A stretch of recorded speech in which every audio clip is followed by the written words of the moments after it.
6th-ranked BYU invaded Worthen Arena tonight to take on the 14th-ranked Ball State Cardinals. BYU continued their momentum from a victory against Lewis last Saturday and took down the Cardinals 3-1.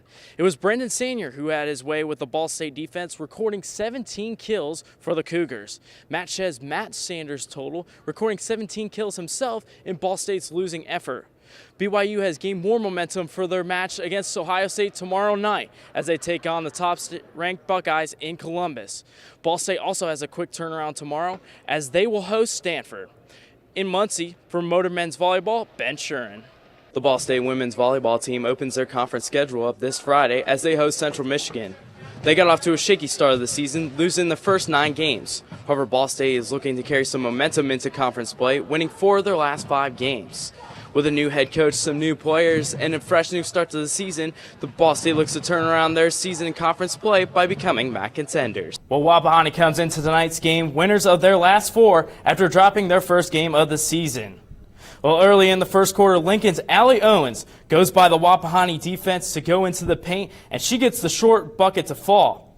Then Lincoln's Emmy Pugh gets the steal, drives down the court, and gets the easy layup to give the Eagles the early lead. Wapahani would answer, though, taking the lead as Miranda Racer would put up the 3 for the Raiders. Then it's Lincoln's Lainey Russell forcing the foul, getting one of her 2 free throws to fall, then getting open for this pass to get a short jumper to cut into the lead.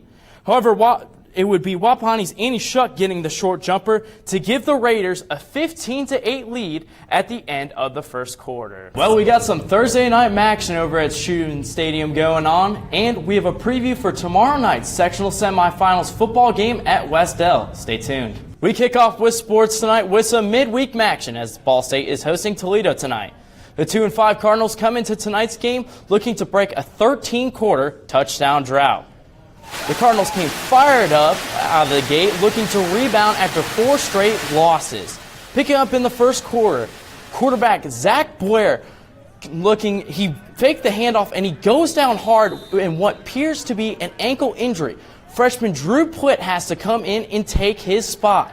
On the next drive, Plitt looking to get the offense going as he waits for the snap.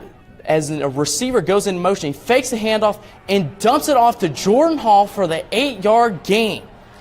That pass would actually set up a Malik Dunner 41-yard touchdown run for Ball State's first touchdown since September 23rd against Western Kentucky. That would also give them a 7-3 lead at the end of the first quarter. Well, Toledo would come storming back in the second quarter, scoring 21 unanswered points to take a 24-10 halftime lead. Logan Woodside led the Rockets in passing, going 6 for 15 for 142 yards and 2 touchdowns.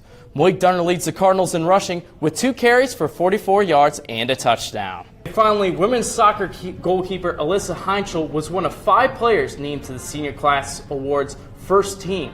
Heinschel was recognized for having excellence in the classroom, community, character, and in competition. Moving on to the high school gridiron, where the West Dell Warriors are looking to make history. With a win tomorrow, West Dell will advance to a sectional final for the first time since 1989. NewsLink's Josh Shelton has the story. Tomorrow marks the start of MAC play for Ball State women's volleyball. NewsLink's Kara Biernack caught up with the team before they leave for Michigan. Now it's time to highlight our high school football game of the week.